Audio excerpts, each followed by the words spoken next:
umpama perbuatan kita,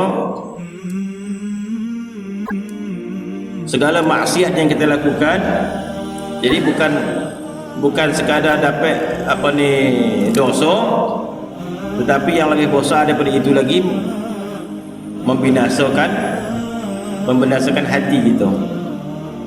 Jadi itu yang lebih besar daripada dosa itu. Jadi kita yang kita sangka yang besar itu dosa kejahatan, yang kita sangka dosa per lidah kita, dosa per mata kita. Ada yang terlebih besar daripada dosa yang kita lakukan. Sebab itu diberikan perumpamaan, dosa yang kita lakukan itu umpama sungai yang mengalir sampai ke hati. Jadi maksud dosa bukan sekadar dosa, sebab dosa boleh diampunkan oleh Allah Subhanahu Wa Taala. Dosa boleh diampunkan oleh Allah Subhanahu Wa Taala. Tetapi kesan daripada dosa itu tidak semudah itu diampunkan oleh Allah Subhanahu Wa Taala. Kesalahan dosa mata boleh diampun oleh Allah Subhanahu Wa Taala. Tapi kesan daripada dosa maka masuk ke dalam hati kita. Maka kesan daripada dosa tidak semudah itu untuk diampunkan dia. Sebab kesan daripada dosa, keampunan dia iaitu kita perlu hilangkan kesan itu. Macam mana kita nak hilangkan kesan daripada dosa?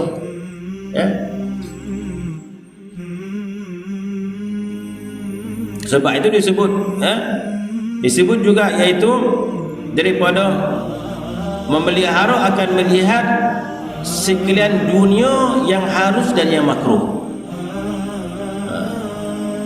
Jadi kalau kita ikut hukum, melihat kepada dunia yang harus, melihat rumah pula salah, benda yang harus, hatta yang makruh sekalipun,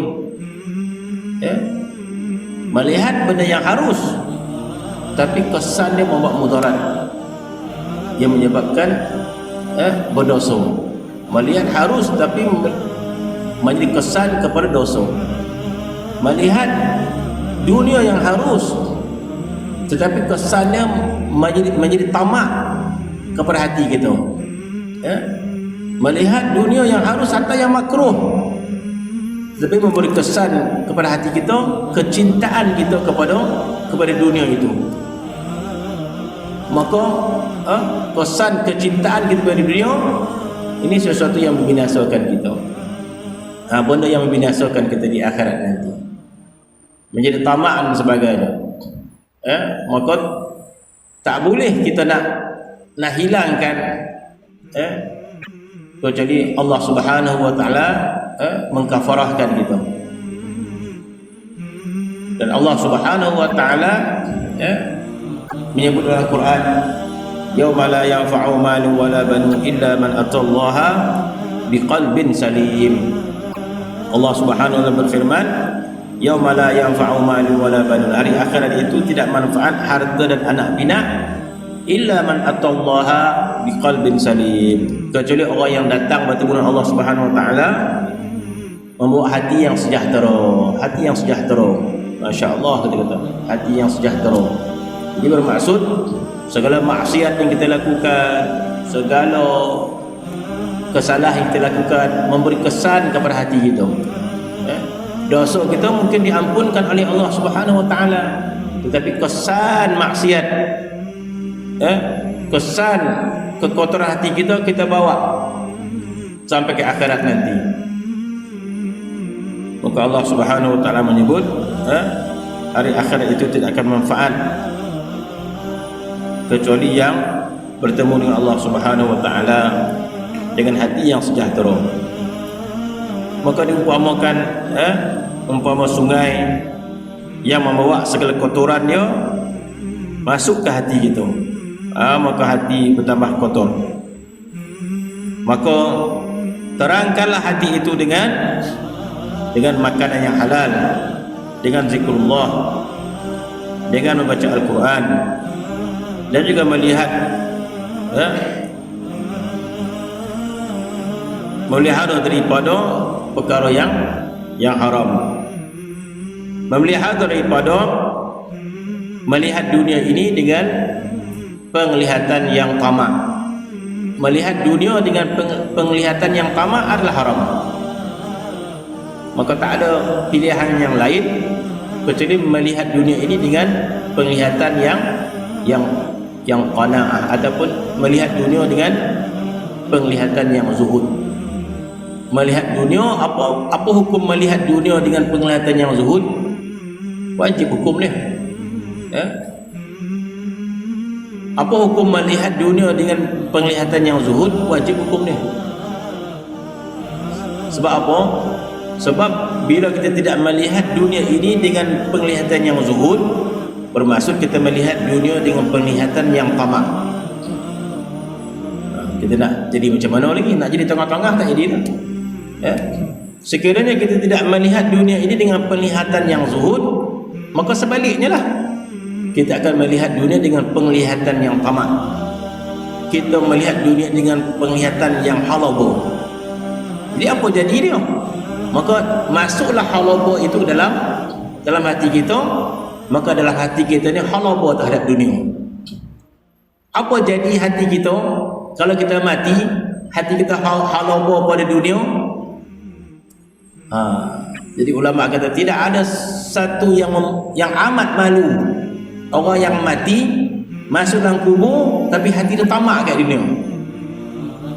Jadi boleh hilang ke tamak dunia ni bila mati? Tak hilang dia.